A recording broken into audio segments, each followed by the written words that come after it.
오늘 본문의 시작은 남편들아라는 말로 시작합니다. 바울은 남편들에게 아내를 사랑하라고 권면합니다. 그런데 남편이 아내를 어떻게 사랑해야 하는지를 설명하면서 그 사랑의 기준을 제시합니다. 그 기준으로 예수 그리스도께서 교회를 사랑하신 것 같이 사랑하라 말씀하십니다. 그렇다면 자연스럽게 한 가지 질문이 생깁니다. 과연 예수님은 교회를 어떻게 사랑하셨는가? 어떻게 사랑하셨는가? 오늘 본문은 신랑 되신 그리스도께서 자신의 신부를 위하여 무엇을 하셨는가가 드러납니다. 그래서 우리는 그리스도의 신부입니다라고 고백하고 우리가 얼마나 그리스도의 사랑을 받은 존재인지를 깨닫게 됩니다. 첫 번째로 우리는 그리스도의 사랑을 받은 신부입니다. 우리가 누구라고요? 그리스도의 사랑을 받은 신부다. 25절을 보면 그리스도께서 교회를 사랑하시고 그 교회를 위하여 자신을 내어주심 같다라고 말씀하십니다. 여기에 사랑하셨다라는 말은 헬라어로 아가파오, 단순히 좋은 감정을 가졌다라는 의미가 아니에요. 자신을 내어주는 희생적인 사랑입니다. 1982년 미국 포토맥강에 비행기가 추락하게 됩니다. 헬기가 얼음 속에 생존자들에게 노프를 내렸는데 물속에 빠져 있었던 한 남자가 그 로프를 잡고도 자신이 먼저 나오지 않고 곁에 있던 사람에게 노프를 건네줍니다. 다시 또 노프가 내려왔지만 또 다른 사람에게 넘깁니다. 그렇게 다른 사람들을 살리고 마지막에 구조대가 그를 찾았는데 그는 이미 물속에 가라앉은 후였습니다. 그의 이름이 아일랜드 윌리엄스. 그는 생명을 향한 숭고한 사랑과 희생으로 자신을 내어준 겁니다. 이제 앞에 PPT 영상의 배경에 그 추락한 비행기와 그 비행기를 인양하는 장면이 나와 있어요. 여러분, 누군가를 위해서 자신을 내어주고 희생하는 것은 엄청나게 숭고하고 큰 사랑입니다. 성자 하나님 예수께서는요, 하나님이심에도 죄인인 우리 인간을 위해서 자신을 온전히 내어주셨습니다.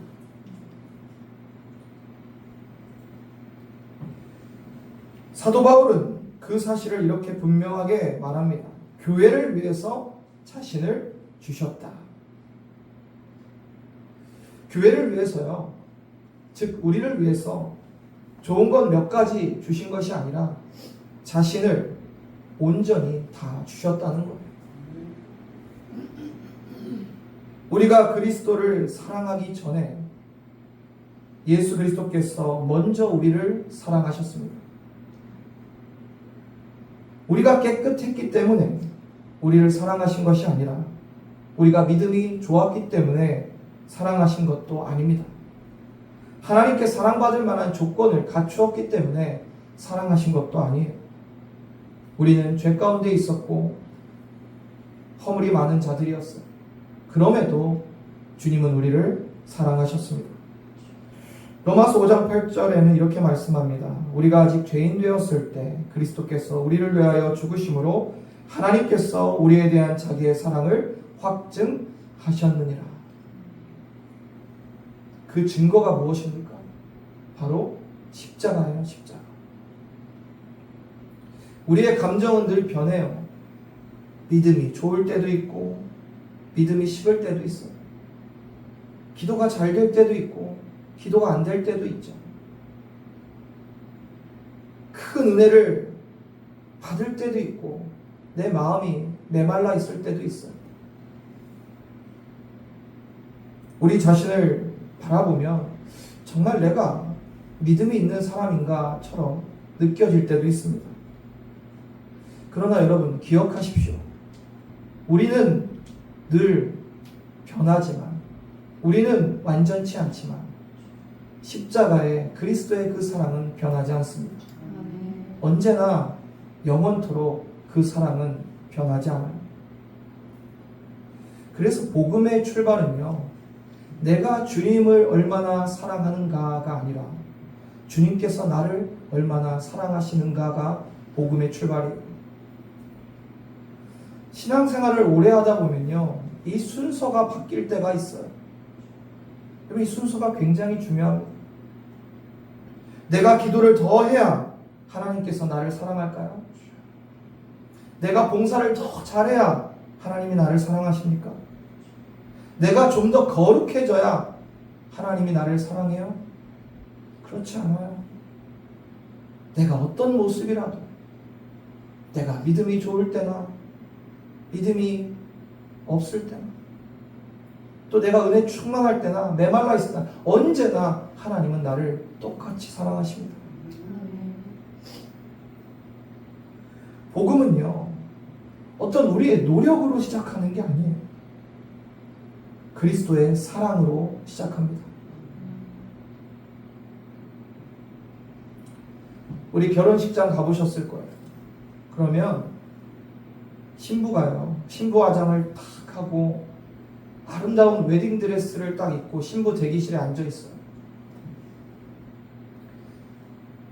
저도 이제 결혼을 해봤으니까 그 신부 화장이 얼마나 오래 걸리는지 압니다. 1시간 이상? 2시간? 거의 변장에 가깝더라고요. 그래서 웬만하면 결혼식장에서는 신부보다 예쁜 여자가 없어요. 신부 화장을 몇 시간씩 공들여서 하니까. 여러분, 근데 신랑은요, 그 신부가 신부 화장 전에 했던 그 모습 다 알잖아요. 그리고 그 신부 화장을 해서 예쁜 모습을 보고 지금 결혼하는 것도 아니에요. 그 신부를 사랑하기 때문에 결혼하는 거예요. 근데 신부 마음에는 내가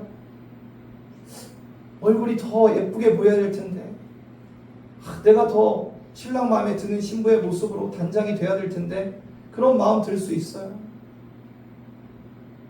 모르겠어요.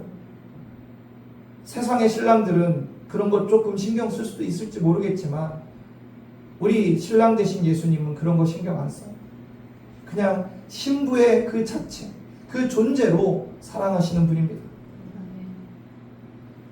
그래서 신랑이, 우리 신랑 되신 예수님이 신부가 화장이 좀 잘 안 돼 있다고 해서, 웨딩드레스에 뭐가 묻었다고 해서 나 이 결혼 안 해 하실 분이 아니라는 거예요. 우리가 완벽해서 주님은 우리를 사랑하신 게 아니에요. 주님은 우리 모습 그대로 사랑하십니다. 이것이 바로 복음의 놀라운 신비예요.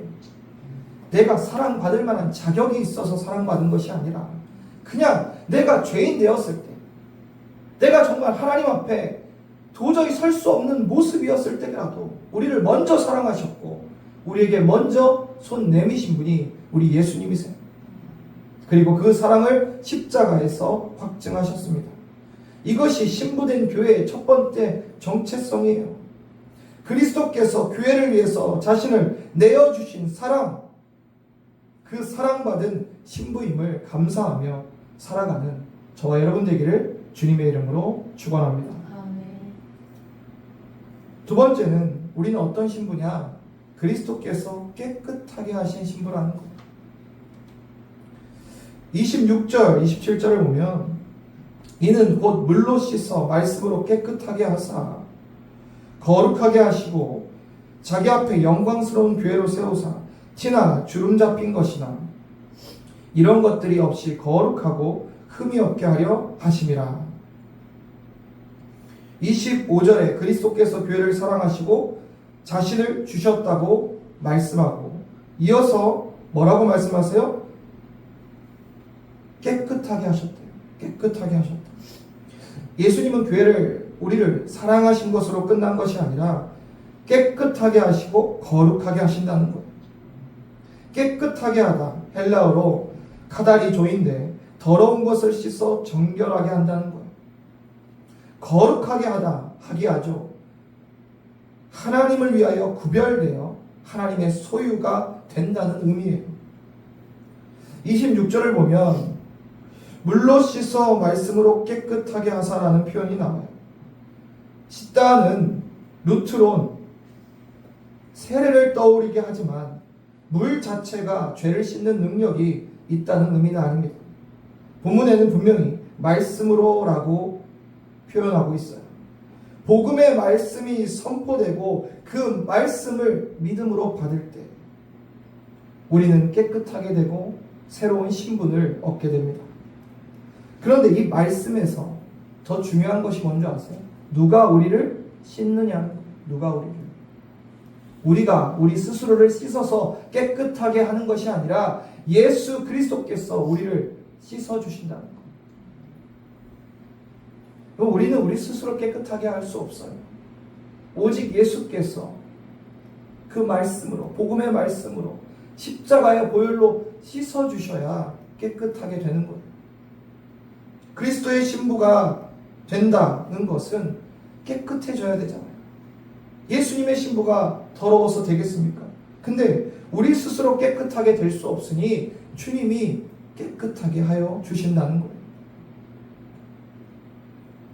우리가 우리 스스로 우리 자신을 고치고 깨끗하게 해서 정돈해서 주님께 나가는 것이 아니라 주님이 보혈로 우리의 모든 죄를 씻어주시고 지금도 말씀으로 우리를 다듬어 가십니다.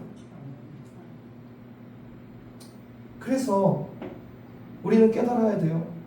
내가 주님의 신부가 되기 위해서 내가 내 자신을 어떻게 깨끗하게 하는 것이 아니라 오직 예수님을 의지해서 주님 나를 정결하게 하시고 나를 깨끗게 하여 주세요. 그리고 지금 주님은 우리를 교회를 말씀으로 계속 어떻게 해요? 다듬어 가시는 거예요. 여러분 예수의 신부된 교회는요 주님의 말씀을 늘 청종해야 돼요. 그리고 그 말씀이 우리를 주님의 깨끗한 신부로 만들어갑니다. 여러분 말씀을 들으면 어때요? 나의 더러움과 나의 죄가 드러나잖아요. 말씀으로 씻어주신다니까요.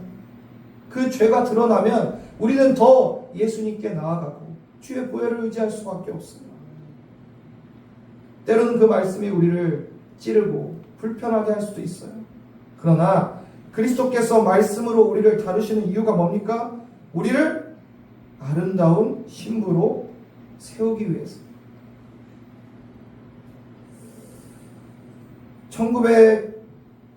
1972년에 바티칸 성 베드로 대성당에 있던 미켈란젤로의 걸작 피에타가 어떤 괴한에 의해서 망치로 공격을 받습니다. 그리고 크게 훼손돼요. 마리아의 얼굴과 팔 등이 부서지고 수많은 파편이 떨어졌어요. 그런데 사람들이 이 작품이 망가졌다고 버렸을까요? 안 버렸을까요? 버리지 않았죠. 이게 얼마나 귀한 작품인데 이걸 버립니까? 그래서 전문가들이 오랜 시간 동안 흩어진 조각을 모으고 세밀하게 복원했어요. 망가졌기 때문에 버린 것이 아니라 귀한 작품이기 때문에 복원할 수밖에 없는 거예요. 여러분, 이와 같습니다. 하나님은 우리를 너무나 귀한 작품으로 창조하셨어요. 그런데 아담이 하나님께 불순종하고 죄가 들어오면서 우리 인간이 어떻게 됐어요? 하나님의 형상에서 훼손되고 망가졌습니다. 귀한 작품인 우리를, 사랑의 대상으로 창조했던 우리를 하나님은 버리거나 포기하실 수가 없었어요. 그래서 우리를 회복시키시고 하나님의 형상으로 돌이키게 하시기 위해서 하나뿐인 예수 그리스도를 우리에게 내어주신 거예요.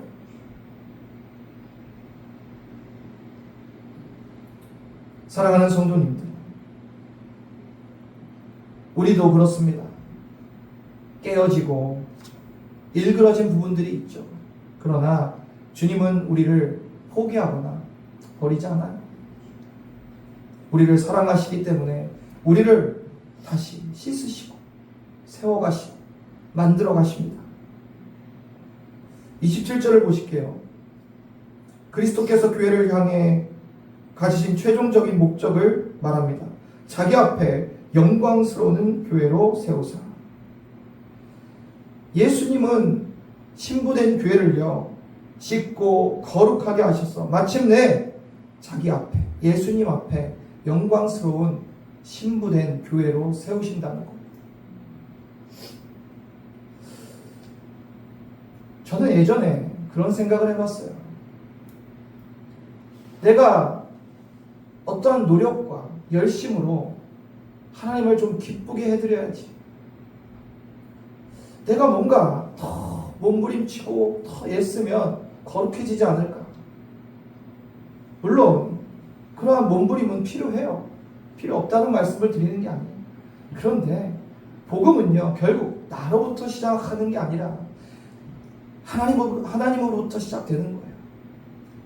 내가 먼저 하나님 사랑한 것이 아니라 하나님이 나를 먼저 사랑하셨고, 내가 내 힘으로 거룩하게 된 것이 아니라 예수께서 나를 씻어주시지 않으면 스스로 거룩하게 될 수가 없어요. 그래서 여러분 복음은요 할 수 있다가 아니라 할 수 없다예요. 할 수 없다를 깨달아야 예수께로 나아가고 주님 의지하는 거예요. 그래서 우리가 우리의 노력으로 예수님 앞에 거룩한 신부로 설 수 있는 것이 아니라 주님이 우리를 그렇게 세워가시고 만들어 가신다는 거예요. 그래서 여러분 내가 뭐 이 정도는 해야 주님이 나를 사랑하시겠지, 주님이 나를 인정하시겠지, 이렇게 마음 가지지 마시고 그냥 주님은요 여러분 모습 그대로 사랑하십니다. 그렇기 때문에 내가 인정받기 위해서, 주님의 사랑을 더 받기 위해서 봉사하고 헌신하는 것이 아니라 주님의 사랑을 받았기 때문에 헌신하고 봉사하는 거예요. 이 순서가 바뀌면 안 돼요. 우리가 먼저 용서받았고 구원받았기 때문에 구원받은 성도의 합당한 모습으로 살아가는 거지, 구원을 받기 위해서 순종하는 게 아니에요. 사랑을 받기 위해서 거룩함을 추구하는 것이 아니에요. 내가 주님의 사랑받은 신부기 때문에 거룩하게 되려고 몸부림치는 거예요. 그리스도의 사랑은 여기서 끝나지 않고 28절에서 30절을 보면 또 중요한 것이 있어요. 누구든지 언제든 자기 육체를 미워하지 않고 오직 양육하여 보호하기를 그리스도께서 교회에게 함과 같이 하나니 우리는 몸의 지체임이라. 그리스도께서 십자가에서 우리를 한 번 사랑하시고 끝난 것이 아니라 우리를 어떻게 한대요? 양육하신대요. 그리고 보호하신대요. 우리를 끝까지 양육하시고 보호하시고 돌보신다는 거예요. 신랑이요 신부를 내가 너를 사랑해, 나 영원히 너와 함께 하겠다고 약속하고 그 신부를 내버려두는 신랑이 어디 있습니까? 한번 내가 사랑한다고 고백한, 나랑 영원히 함께 하겠다고 약속한 신부를 끝까지 책임지지 않겠어요? 더군다나 예수님이 그렇게 안 하시겠습니까? 예수님 그렇게 하신다는 거예요. 내가 너를 사랑해. 넌 나의 신부야. 나 너 끝까지 사랑하고 끝까지 돌보고 끝까지 보호하고 끝까지 양육할 거야. 우리의 부족함이 있더라도 주님은요 자신의 신부를 끝까지 책임지십니다. 우리 안에 얼마나 부족함이 많아요. 사실 성도님들도 부족함이 있고 목회자인 저에게도 부족함이 있고 또 교회의 모습이 때로는 실망스러울 때도 있어요. 주님은 교회가 완벽해서 사랑하신 것이 아니에요. 주님은 그러한 조건과 이유로 우리를 사랑하신 것이 아닙니다. 교회의 소망은요 신랑 되신 예수 그리스도께서 우리를 포기하지 않고 사랑하신다, 그것에 있어요. 그리스도께서 교회를 씻으시고 거룩하게 하시고 양육하시고 보호하시고 반드시 영광스러운 신부로 세우실 것입니다. 그러므로 교회의 주인은요, 예수 그리스도이십니다. 목사도 아니고요, 장로도 아닙니다. 교회를 오래 다닌 사람도 아니에요. 교회의 주인은 오직 자기 피로 교회를 사시고 사랑하시고 당신의 신부로 삼으신 예수 그리스도께서 교회의 주인이십니다. 그러므로 교회는 예수 그리스도께서 사랑하시고 붙들고 계십니다. 우리를 말씀으로 깨끗하게 하시고 거룩하게 하시고 오늘도 양육하고 보호하시는 예수 그리스도의 그 사랑과 은혜 안에 거룩한 신부로 세워져가는 저와 여러분 되기를 주님의 이름으로 축원합니다. 세 번째로 그리스도께 속한 신부예요. 31절 32절을 보면 사람이 부모를 떠나 그의 아내와 합하여 그 둘이 한 육체가 될지니 이 비밀이 크도다. 나는 그리스도와 교회에 대하여 말하노라. 창세기 2장의 말씀을 사도 바울은 인용하면서 결혼하면 두 사람이 한 몸이 되듯이 교회와 예수님의 관계가 이렇다는 거예요. 여러분, 아내가 남편에게 속해 있듯이 신부는 신랑에게 속해 있는 거죠. 교회는 예수님께 속해 있는 거예요. 중요한 의미입니다. 우리는요, 필요할 때만 예수님께 도움을 받는 것이 아니라 또 필요가 없을 때는 내 마음대로 살아가는 것이 아니라 예수님이 우리의 그냥 조력자 정도가 아니라 우리는 예수님께 속한 자들이에요. 예수님이 우리의 주인이십니다. 그러므로 우리는 언제나 내 소속이 내가 어디에 속해 있는지를 분명히 알아야 돼요. 미국에 이제 시민이 되는 그 시민권을 받는 마지막 절차에 충성 선서라는 게 있답니다. 새로운 시민권을 받는다는 것은 그냥 새로운 증명서 한 장을 받는 것이 아니라 새로운 소속에 충성을 고백하고 또 미국 모든 정치적 또 법과 이런 모든 것에 충성하겠다는 충성 선서를 한답니다. 어느 나라에 속하느냐에 따라서 그 사람이 달라지게 되죠. 미국에 속했다면 미국의 헌법과 그 질서를 따라야겠고, 대한민국에 속해 있다면 대한민국의 헌법과 질서를 따라야겠죠. 마찬가지로 우리의 소속이 달라지면요, 삶의 기준도 달라지는 거예요. 그리스도인이 된다는 것은 내가 세상에 속한 것이 아니라 이제 예수님께 속하게 되었다는 거예요. 내가 무엇을 원하는가가 아니라 나를 사랑하여 자신을 주신 예수님이 무엇을 원하는가가 우리의 삶의 기준이 되는 것입니다. 주님의 말씀이 기준이 되는 거예요. 여러분, 하나님의 말씀과 내 생각이 충돌할 때 우리는 어디에 따라야 됩니까? 하나님의 말씀을 따라야 돼요. 우리의 소속은 이제 예수님께 속해 있다니까요. 어떤 우리가 종교적인 의무를 하는 것이 아니라 우리의 소속이 예수께로 속해 있기 때문에, 하나님 나라 백성이 되었기 때문에 우리는 주님의 말씀을 따르는 거예요. 여러분, 우리 순종은요, 이제 두려움에서 나오는 것이 아니라 사랑으로부터 시작되는 거예요. 내가 순종하지 않으면 하나님께 혼나고 버림받을 것 때문에가 아니라 나를 이토록 사랑하시는 분께 내가 속해 있기 때문에, 내가 주님을 사랑하기 때문에 순종하는 거예요. 고린도전서 6장 19절 20절에 너희는 너희 자신의 것이 아니라 값으로 산 것이 되었으니 예수님이 우리를 당신의 핏값을 주고 사셨어요. 그래서 우리는 주님의 것입니다. 우리는 주님께 속한 사람이에요.